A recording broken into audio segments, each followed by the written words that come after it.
like I've wanted to do it from a different location. Like I really wanted to do it from the beach for a long time, and I haven't been able to do it. And then I did a lesson in my courtyard last night or last week, and it went really well. I didn't have a full kit, but I was like just a lot of prep pad work. So I'm like, I really want to try chops and coffee like outside or just and from home sometimes when I'm just like I just don't want to drive all the way to the studio and do all that stuff. Well, if you're on tour and you have like downtime and you're feeling like you need a lift up, no pressure at all. But if you're like, hey, I'm on this tour, like the gigs tonight, and I just want to, that'd be kind of cool. Yeah, I'm thinking that I would love to try to if it's it's a little bit like on a day off it might be cool, but yeah, no pressure on that, but probably impossible on the tour bus. But maybe like maybe a later night one or something I can do. Like, hey, I'm going to be doing my warm up before the show. Like, let's jump on, or something that might be cool. And also, I love that it's an hour, and sometimes it would go, closer to an hour and a half. But if this turns into like a pop up thing, and you're like, hey, 30-minute warm up, like just to squeeze it in, or it's kind of like doing something's better than not, because you want to do an hour, but it's like I can't give an hour, but I can give 20 minutes, like from 8 to 8:30, because I love the banter, like all these conversations and drum talk and just whatever is all fun. Yeah. But if you're just like, hey, we're gonna do a double paradiddle with an accent for like 10 minutes, hey, how are you? How's the tour going? Whatever, do whatever you feel. Exactly the same stuff. That's what I mean. Yeah, that kind of stuff it's great. Yeah, and so I am gonna try that. I am gonna try it because I'm like pretty consistent with practice and at least just warm up practice, especially before a show. It might be cool to just go, hey, like today at 4:00, I'm gonna jump on and like do a warm up if you guys want to jump on with me. That might be cool. That'd be rad, dude. Doing stuff like less regimented is going to be a lot better for me. Yeah. At least until I get back, and then if we want to pick it up or do it maybe once a week or twice a week, then it might be a little bit better. But it definitely, I think this needs to be something. The thought is, because there's so many like dope dudes in this room, I think that for students to jump in, I feel like that's where it should be a paid thing, where you get to collaborate with Adam Gust and you get to collaborate with Jeffrey and you get to collaborate with everybody, all you guys that are in here, both Brian, and you get to ask questions and you get to like, it was meant to be like that. It was meant to be like, starting it with John and like bringing in, it was me, John, and I can't think of his name right now, but another dude that he plays with the band Black Flag. He won the Guitar Center drum off. Like he's a great drummer, and so it was like three that did this warm up. Isaiah Skill, yeah, and we like it was like, man, my students would love this, or like maybe outside people. Warming up with a guy that has made products that we all use. Right. Or at least the Ahead armor cases and all that stuff. John designed those. Like he licensed them to Ahead. And like, I'm like a drummer like Isaiah Skill that's in the room. And then, so we had like Tosh, the drummer, come in and lead one. We had, a couple different people, and it was like a cool collaboration with people that are like, dude, I'm warming up, I'm drinking coffee with Tosh, and like, I know, it's so rad. Yeah, and so that was the idea. I know I said let's get warming up, but that was the idea, and so that's where I'm like, if we could do something like that, where I'm like, hey, do you want to wake up early? I can pay you like this much, and you can like, people can ask you questions, and it's, that might be a little bit more along the lines of something that we do. So that would make it really. I think that's why it needs a little bit of a break, is to make it, to boost it to where it's like, hey, let's take it to this level now. I like it. We've proven that it works, but I don't know. I'm just thinking out loud. This is like the green room. Yeah.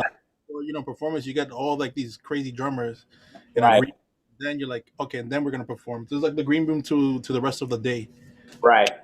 Exactly. That's what it was supposed to be like. We had thoughts of like trying to get like Thomas Lang or like Mike Johnston or like some of these guys to like trying to convince them to like do it. And a lot of guys that I talked to were so into it. Like Mike Dawson, he was from Modern Drummer and he's an amazing drummer. And like, you know, Rich Stitzel came in. That was a suggestion from Adam. And like, you know, these guys are just like phenomenal teachers and they were just happy to do it because it's a cool thing, you know? So I think it could take it to the next level because as much as I admire you guys West Coast for getting up before 7 to be on here, you know, I think that's keeping a lot of people out of it. Like, you know, musicians aren't the earliest risers typically. So if it was like a pop-up, like, oh, it's to, you know, I know you did the one in the afternoon, it had a whole different vibe, but yeah, I think it'd be more accessible to a lot of people if it was not at 7.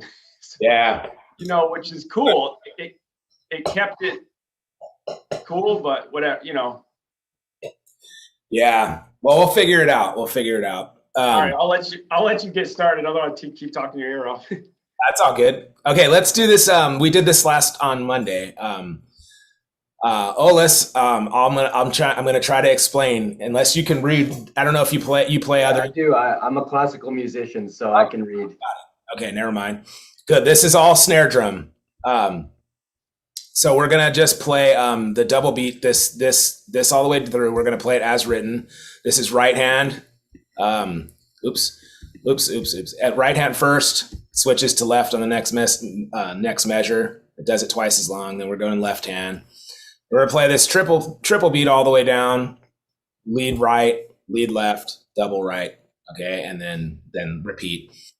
But then when we get here, we're not gonna end on one. We're gonna go back, and then we're gonna play this as unisons.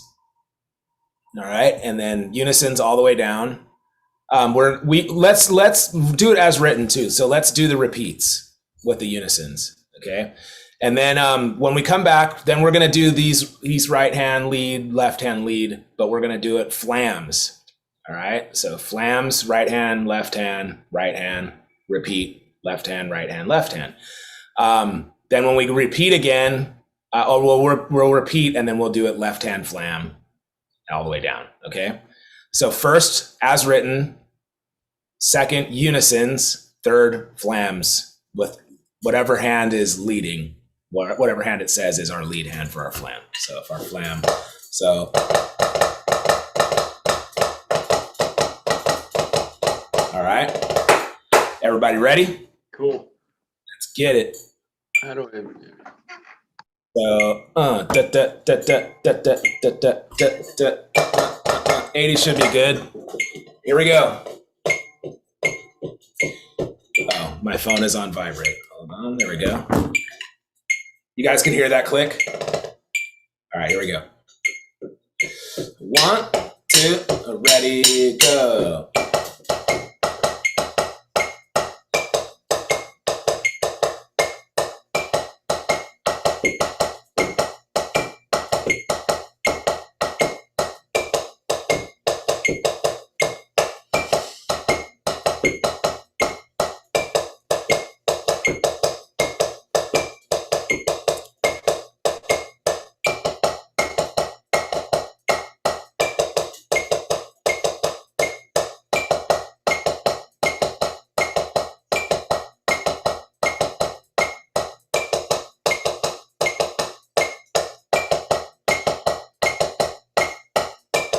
We're gonna go to unisons. 1, 2, ready, go.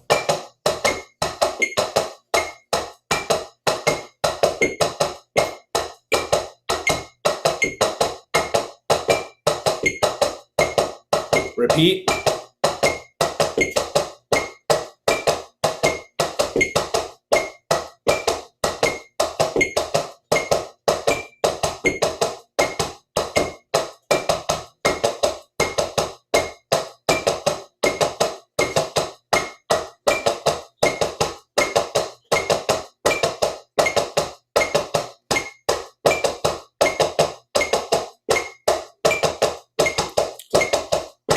Starting with our right-handed flam.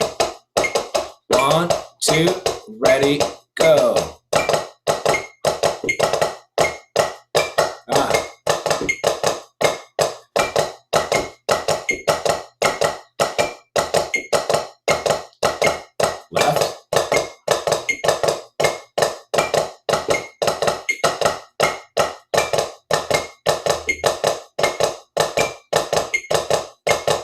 triple beat.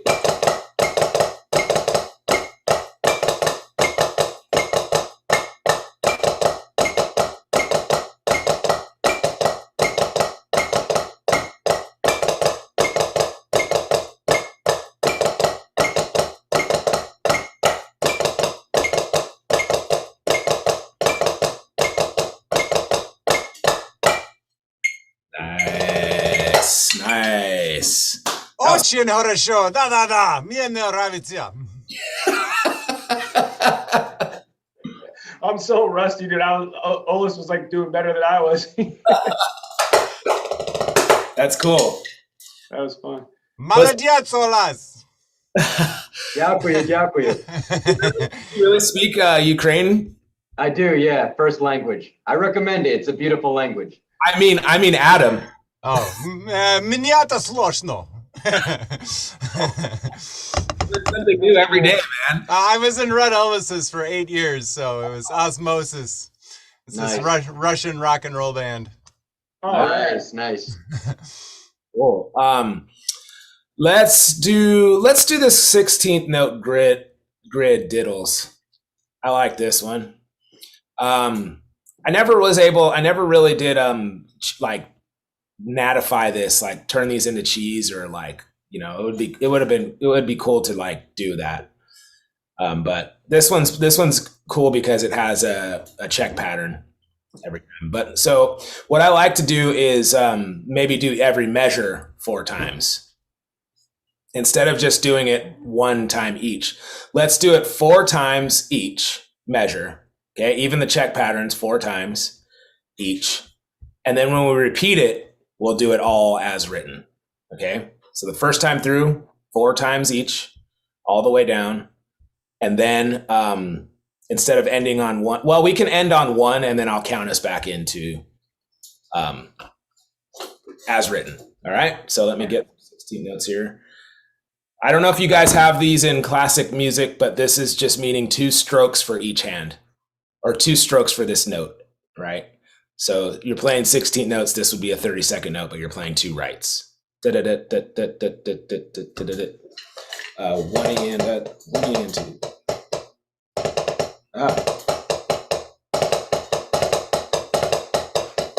Yeah. All right. That's a good one. All right. 4 times each measure. Here we go. 1, 2, ready. A. 2, 3, 4. Moving on.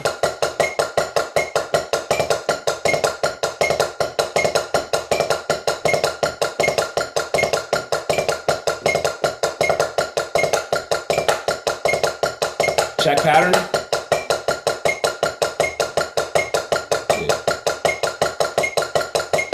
3, 4.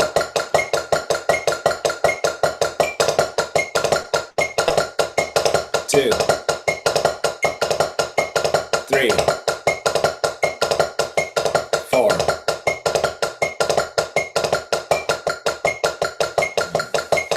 2, 3, 4.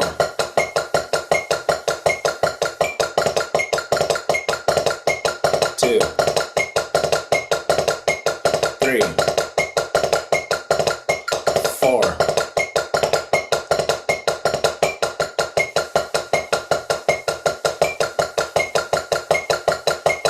3, 4.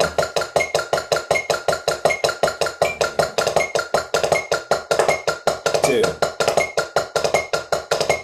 3, 4.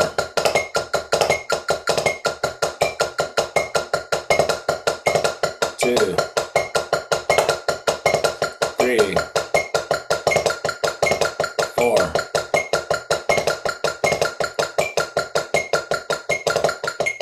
2. 1 and 2.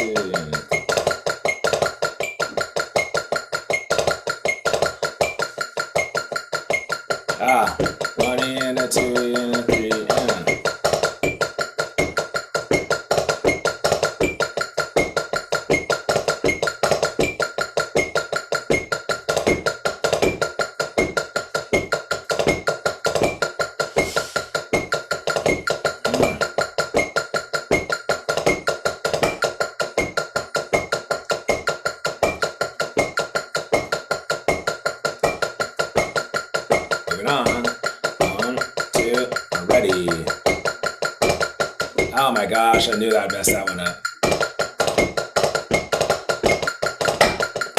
Man.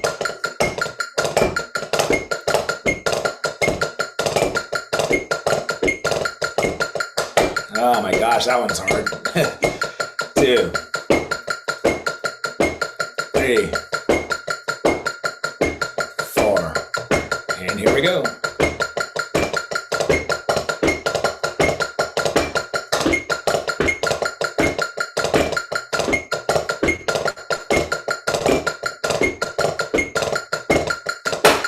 Goodness gracious. Here we go. One time each. 1, 2, ready, go.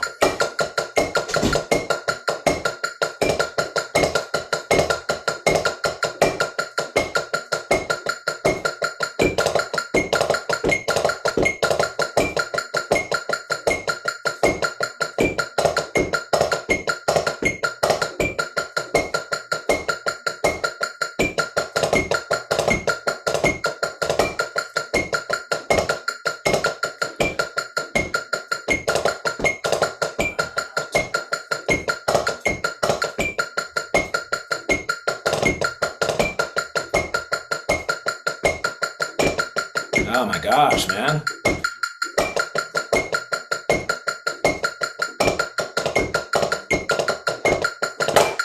I think I'm playing. Let me hold on a second. 1 E and a 2 E and a 3 E and a 4 E and yeah, I was playing that. There it is. Yeah. 1 E and a 2 E and a 3 E and a 4 E. Why did I go to like threes? 1.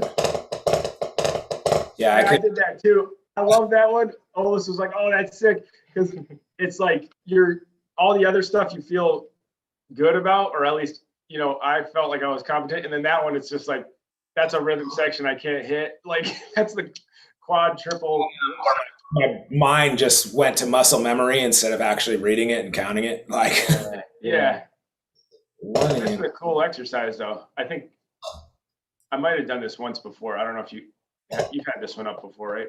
Yeah, this is from the Zildjian website, and so John, this is his level 1, and it's pretty good. I like this one. I especially like this number 6, the 16. The one we just did was like blew my mind when we first started doing this one, because I was just like I thought this was full marching stuff, you know, and I'm like, oh man, like I've never used warm-ups like this, you know, and so I would always just like do an accent exercise rather than put it, you know, and then when Nat started, you know, cheesing everything and, you know, or all that stuff, that's cool. I like that stuff. Let's do number 7. Hugga Dugga Bird's really easy. So like 1 E and a 3 and a 1 E and a 2 E and a. Are you double stroking those or buzzing or? I'm double stroking, yeah. They're 30-second note doubles, so just twice as fast as your singles. Yeah, I've been trying to bring back the buzz roll, because when I was like in middle school and stuff, and like when I'm grooving, I try to push in a press like tight, you know, and then with a crash at the end of it, it's weird because like, you know, I forgot about buzz rolls for so long, just trying to do double stroke rolls and stuff. There is another exercise that's I'd have to find it, but it's like that. It's kind of like this one, and you go through and you do like, I think you do like singles. I think you do like on each hand, then like singles, then you double everything, I think, and then you buzz everything. And it's really cool. It's like distinct, and then I think there's also like dynamic. Like notation too, so you're playing it like piano, you're playing it like forte, you know. It's like, yeah, it's pretty cool. Yeah. All right, let's do Hugga Dugga Bird. Let's do this one a little faster. I think we can do it at 95. So yeah.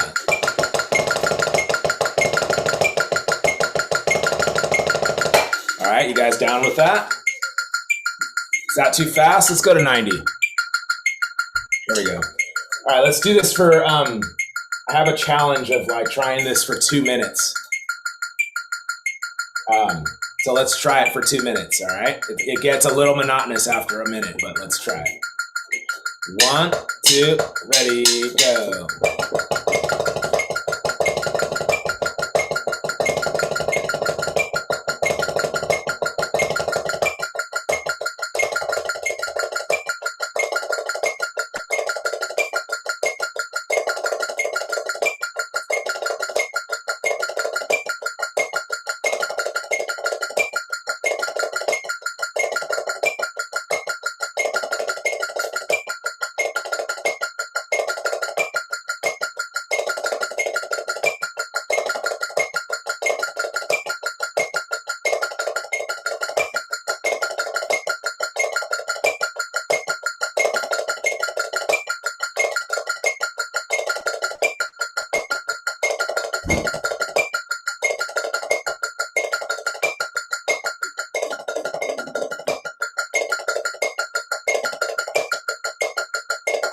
Halfway there.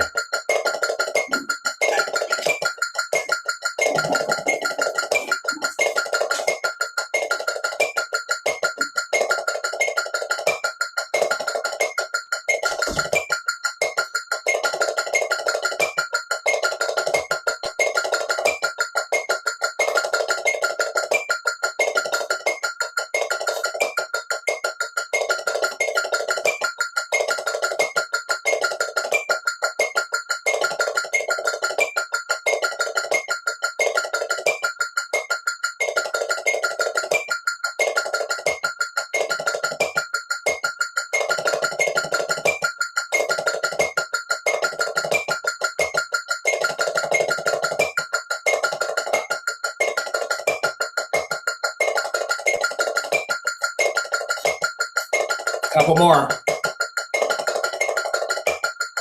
Yeah. Last one. Gosh, as soon as I talk, man. Okay. Let's not even stop. Let's do it again, but this time left hand lead or opposing hand lead. All right. 2 minutes. This is gonna get difficult. All right. So if you're right-handed, start with your left. If you're left-handed, start with your right. Here we go. 2, ready, go.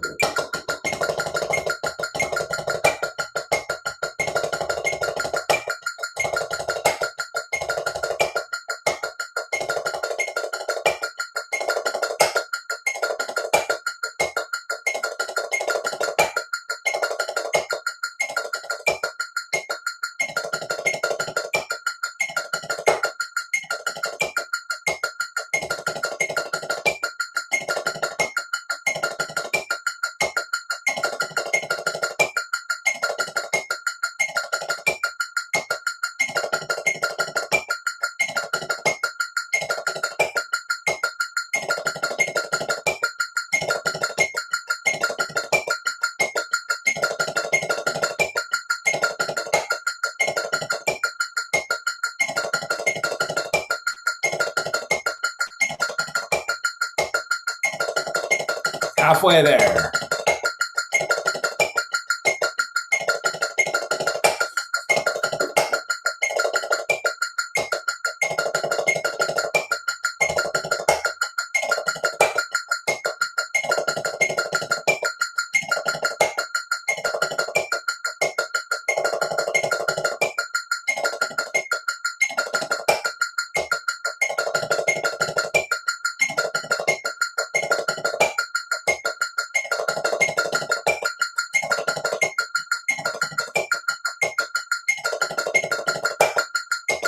Ah.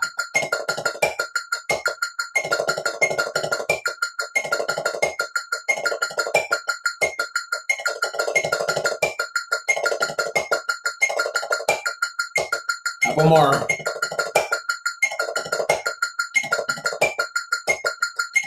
Last one.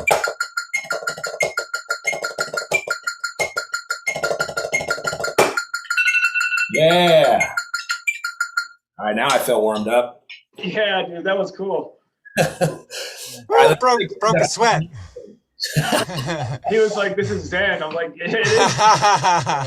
You want to get I don't say like wring out more juice out of this one. I like what I was doing. It was I started off playing accents on all the singles, Yeah. and then try to make my the roller double strokes as quiet as possible, and then you could reverse it. You could do really piano singles and then go really loud on your rolls. So stuff like Right. I love that. Like, I used to try to do that sometimes if we were doing stuff. I would try to play with the sticking or like, do the paradiddle on the, 8th, 16th notes or just doubles, whatever, which it's like when you're in like old music class and you're breaking the rules, you get in trouble. But here it's like, I wasn't too worried that Corey was going to reprimand me if he saw my sticking was. I think this is a good one to change the sticking. Like if you do a paradiddle, it's going to make this, it's going to make it so that you don't have to do it like start over with your opposing hand. Like your double will be a left hand and then this will be right hand or wait. Paradiddle, Yeah, so this would be a left-handed paradiddle, right-handed roll. So, you know, like even if you did this first measure with paradiddles instead of singles, it would make this already a cool exercise. Paradiddle, paradiddle. Yeah, so that one I'd have to do it at a slower tempo, but yeah, very cool. Nice job, guys. Nice job, man. This is what I'm saying though. This says something about my warm-ups, because if somebody who's not a drummer can come in and just nail it, we got to step up our game, man. I mean, he brought his guitar to jam, but I think he's got chops on the. I was like, dude, you're doing better than I. You're not a drummer, of course. Lucky, beginner's luck. It's like when your drummer buddy's like, yeah, I don't really play bass, and then they're just like, bam, bam, bam, bam, bam. And you're like, oh yeah, you don't play bass, do you? Were you able to do the doubles? I think so. No, I think so. He was I gotta work on it, you know. I used to play African drums for like 7 years, so I'm learning with sticks now. Nice. He was on the money. Man, I've never seen anybody that can do doubles like that fast the first time, you know? It's not my first try, maybe second, third, fifth, you know. Hey, Adam, I had a really late night gig on Friday, and my back was killing me. I'm actually going to order a new throne when I get done here, but my back was killing me. It's like 3 hour straight gig, no break, and it's like at 11. So it's like a pop gig, and but I was like thinking about what you were saying on Friday, like about grounding yourself. And so I was like trying to like center myself while I was playing and like focus on my breathing and focus on my relaxing to try to get my back to feel better, you know? And it really helped a lot, man. Like playing like heel, like, you know, I was like thinking about being conscious of like what I'm playing and how like the technique I'm using. I almost always have heel up. And so ever since you did a Chops of Coffee like a few weeks ago, where you were talking about kick drum technique, that has changed a lot for me, where it's relaxed my thigh muscles, you know, which is probably throwing my back out of whack. And so I can't do it every beat, every measure, but like when I'm conscious of it and I'm like thinking about relaxing my neck and then feeling that tension that we talked about on Friday, man, it was just like, it got me through that gig where I was just like, okay, like this is some things I need to think about. Breathing, stuff I never thought about before, man. So it's such useful information, man. It was really cool stuff.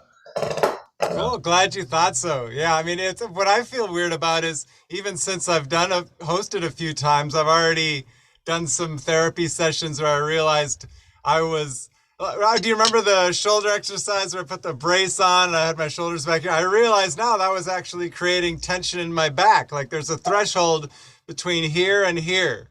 Right. Like it's maybe like 2 inches, but I notice here my back's relaxed and here it tenses up. And this is where I was playing and I was like, fuck, I was kind of telling people to play with their back slightly tense. And now I've been really thinking about where my shoulders are from here to here. And like feel that magic place where your back is relaxed. And I mean, that's going to decrease any kind of pain you might be feeling. Well, man, I love Adam's approach to the drums as like, you know, body, like it's like the whole physicality of it. And I was just, we were doing the Hug a Dug a Bun one, and I was like, it is pretty zen. I could just like let my neck, you know, just like do whatever. And when I'm playing, I don't like do like neck exercises. But the thing is, like when Adam hosted on Friday, it was like when you were having us like tense up your back from like 0 to 10 or tense up your leg muscles from 0 to 10, that it showed what was happening with your playing, because then your playing started, you'd start speeding up, or you'd like it wasn't like flowing, it wasn't sounding natural, it sounded forced. You know, and that's where it really hit home with me, like playing on an intense gig like that and I didn't stretch before, you know, I kind of like run in and jump on and get ready to play because I come in like a little hot, like with other engagements that I have to come in like right before we play. So anyways, right. You know, for 3 hours, you know, you're sitting there and you're like, you have time to think like, man, I need to like relax. Like, why is my back so tense right now? Well, yeah, because it's in pain, but like, try to relax, try to like, try to like play with your heel, like not like, using that technique you were talking about, not just heel up for 3 hours. That's completely tense on my thigh muscles and my calf muscles. It's like 3 hours intense, it's like, dude, relax, man. Yeah, and it all affects each other because any imbalance in the legs, the back kind of constricts to hold the spine secure. And once those back muscles engage, that affects how deeply you can expand your lungs. And so it's like weird to think that if you play heel up, you're affecting your breathing, but you completely are, and man, once it really helped too. Like the first song, I definitely know I was like not tense, and I was going for like these choppy rolls, and stuff to kind of like hit the first song pretty hard. But I noticed that like I wasn't really like laid back and like in the pocket, still playing chops and stuff, but like, so I noticed once I calmed down, then it was like things were coming way more naturally, like stuff that I wouldn't be able to like execute on the first song, but like, like it just it just improves your drumming so much, man. So that thinking about that kind of stuff mentally and like how your body is working with the drums, working for you is, man, you're gonna kill the industry with this, man. I'm so stoked that you're sharing this stuff with us, man. Oh man, I'm actually starting the next 3 weeks until my birthday. I'm starting filming the stuff, so I'm pretty stoked on it. All in times, I'm ending all intoxicants, no drinking, no smoking for 3 weeks, which is going to be different for me. But yeah, and then on my birthday, then I'm going to get fucked up. So Nice, bro. That's funny, man. Yeah, that's another thing, man. I haven't had a drink in it'll be a year next month, and so Holy Good shit. for you, man. I start again. It's not a lifelong commitment, but maybe, I don't know. Dude, that's huge. A year off, holy smokes. Yeah, so that's been another crazy change, man. For me, I was like during the pandemic, I was drinking every day. Yeah, it's a slippery slope. So yeah, I think everyone realized their maladaptive coping mechanisms during the pandemic. Those things that we do that get us through a short period of discomfort, but are inevitably long-term not good for us. Like all those things exacerbated, and I definitely noticed it. Yeah. Well, this is cool, man. Oh, go ahead, Jeffrey. Not to get off topic or anything, but to go back, you were talking about drum throne. What are you thinking of getting? I have an endorsement with a head, and so so I was gonna try to get their G, what's it called? the G Glide or something. Yeah. I was gonna recommend that as soon as you said something like. Oh, I want you. is that what? Yes, I'm so glad you're using that. How is it? Is it worth getting? Yes. Okay. I was having it was a couple of months ago. I had some severe back pain when I started that job. When I started the job that I'm doing now, and all I do is drive back and forth, just driving like messed up my lumbar and all that stuff. But this is, oh my god, man! Oh, dude, This has helped me go back to regular and to normal and feel good. I'm definitely ordering one. My only question is because I was so years ago I had the same problem where I was having a lot of back pain and with playing, and so my buddy recommended the DW 9000, like the hydraulic one. Yeah. So I got that one, and it was so hard to get used to because it bouncy. But it sits really high, which I like, and so I was like, I'm gonna try. I've been using that one. Then I was like, I swore by that one. Like I need to use this one and this one only. But I'm wondering about the bass on that. How high does it go? Does it sit pretty high? Like That I don't know. I'm not a tall guy. I'm like 5'7.5". I like to. deceiving, dude. I thought you were like 6'3". No, that's just my demeanor, and my confidence. Just playing around, but usually, yeah, people literally always be like, "Oh, you look taller than what?" Like, you're not that tall. There's guys that I'm like, we're the same height, and they'll be like, "No, you're taller than me." I'm like, "No, man, it's posture." But I don't exactly know how tall it goes, but I feel like it could go.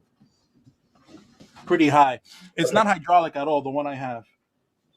I was also thinking about maybe seeing if I could unscrew the I don't know if that's a pretty I big. put it on my TW, but like I'm just gonna try. I just need to go with it, man. I need to order. Yeah, one. you might be able to just get the seat and put it on a throne that you like.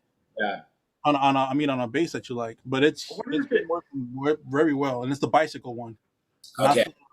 Not I the wonder round. if it tells you the specs like on their site, you know, like if it I think it does.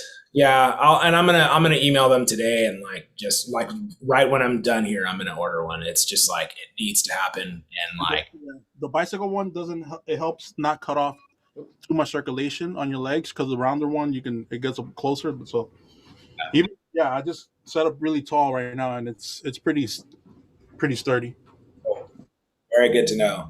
Yeah, I've it's so deceiving, man. Like people always think when I'm behind the drums, people always think I'm short, and then I stand up, and they're like, "Dude, you're really tall." I'm like, I don't know. So I'm 6'4". I know Adam's really tall. Same for me. Everyone always are surprised by my height, even when they see a picture of me. But I think, Jeffrey, I think a lot of people's perception of height is based on confidence and demeanor. And I've noticed whenever I'm with my therapist for this embodiment treatment I'm doing, I know like whenever we stand up again, I'm like, holy shit, you're 5'2". Like when she's talking to me, I feel like she's this gargantuan god of a woman, you know, and then it's so weird. That perception. Well, height and tallness could be also like a state of mind. Now that we're like, we're in this age of like malleable identity and stuff like that that's going on, which I'm pretty into this stuff. I like this stuff. There's days where I wake up and I'll either like feel tall or feel short. It's weird. It's not an actual physical. It's for some reason. Oh man, did I? Yeah. So that just a weird thing that I feel tall sometimes. I feel short sometimes. Yeah. I always feel shorter than I am unless there's another tall person. And when there's another tall person in the room, I feel like I'm like a little person. Like so me talking to Adam, like if we were in person, I would immediately feel like weird. I don't know how you feel about but I don't like being in a room where somebody's taller than me. It feels super weird. I hate seeing tall people. I'll see some guy walking, I'll be like, wow, that guy is enormous. He looks like freakishly large, and then I'm taller than he is. And that's what I really don't like. Or when I have to like duck to get under a doorway, I always feel tall. Or when I hit my head on a doorway, you know. My head all the time. Dude, I went to the Philippines and I was like taller than everybody there. And like that was everybody thought I was a basketball player. And like I'm terrible. Nice. I'm not good at basketball. I'm a drummer. But yeah. It's funny that I've heard in your podcast you're talking about you have a lot of Filipino friends. I used to play in a Filipino rock band. Oh really? In college, yeah. All my buddies are pretty much like, and I'm still friends with everybody in the Filipino community. I don't know how to speak any Tagalog or anything like that, but it got to the point where people thought I was actually Filipino, and they would talk to me in Tagalog. I'm like, I don't know what you're saying. Sorry. Really close to Spanish. It's like 30. I would tell them, yeah, I know the weekdays of, I know how to say the weekdays, which is lunes, martes, miércoles. It's the same thing as Spanish. Yeah. Except Sunday is lingo instead of lingo. Yeah, when I would tour in Russia, eventually my accent got good enough. People thought I was Russian, Cool. but it's been a long time. I definitely couldn't fool Olas now. But Odessa's beautiful, though. I don't know. You Americans have such a weird perception of Russia as just this cold, ugly place. But yeah, Odessa's Ukraine. They and it's Black Sea. It's yeah, right. It's like the Florida down there. Yeah, right. Yeah. But in terms of the tours, because we go Siberia, Yakutia, Ukraine, Moscow. Okay. So yeah. So But that's awesome. Yeah. All these Russia's so big that the accents differ. Like we have, Appalachian accent, Texas accent here, but over there, like in Yakutia, everyone's like ethnic Tunguskan or something, So their accents are Turkic languages and stuff like that. So in the Slavic countries, you might be from a place that's like 5 miles away from a city, but you're like this unique language. So your accent is completely off, So people will be like, oh, that weird American accent, you must be a villager from like the northern sector. You know what I mean? I always watch these like motorcycle documentaries where people like ride across Europe and they Nice. I don't know, like they go from France or something all the way through Russia and Ukraine and end up in like China, you know, or something. Dang. Amazing, man. It's amazing when you start seeing like how the landscape changes, and then like also how the people's like their features change, and like so cool. It's a dream I'd love to do someday, you know, but There was a Ukrainian band that did it on bicycles. really, And the wife, it's a couple, and the wife gave birth to a child on the way. how is Riding her bicycle from, they took boats across like the English Channel, and they went all the way to Australia. oh my The god, longest bike journey, and they homeschooled their children on the way. I think they have 4 children. These guys are legends. Who is it? I forget their names, but Dude. when I went over there, they were hugely famous. wow. over there. Yeah. Yeah, man. Like it's really trippy for like somebody like an American guy to see somebody ride a motorcycle like through like the Middle East, especially Oh yeah. going into those countries where it's like that's places like Americans just don't think about going to, you know. And then Yeah. they, you know, you see the truth of like how it really is, not what we're told here, and like how people are so nice and they're just like inviting you in their home and like giving you food, and like even though they don't have much, and it's like they're just stoked that you're on a journey, you know. It's like, man, it's cool. So it's so interesting to me, you know. So, all right, guys. Well, this was cool. It was a nice short warm up, but very cool conversation. I'm stoked that you guys are like understanding of my situation. It's like really great. Let's do it. Let's do it again on Friday, and I'll chime in on the chat and just let everybody know that like, hey, this is what's happening here. Like, I need to focus on stuff, or else I'm drowning. Like, or else Drum Brigade is like I'm losing all my students and all that stuff. So I will do that, and then let's do it again on Friday, and then let's see how it goes from there. You know, like let's take a break, or let's do it like maybe once a week or something. We'll figure it out, but let's get through this week, not doing it on Wednesday, but doing it on Friday. All right, Cool. cool with that. Thank you guys again, and Nice meeting you. thank you for coming, man. That's really cool. Yeah, welcome anytime. You're welcome. Sweet. And- I'm down. Welcome anytime. Just kidding. All right, guys. I'll talk to you guys soon. Счастливо. Bye, guys. Do pobачення.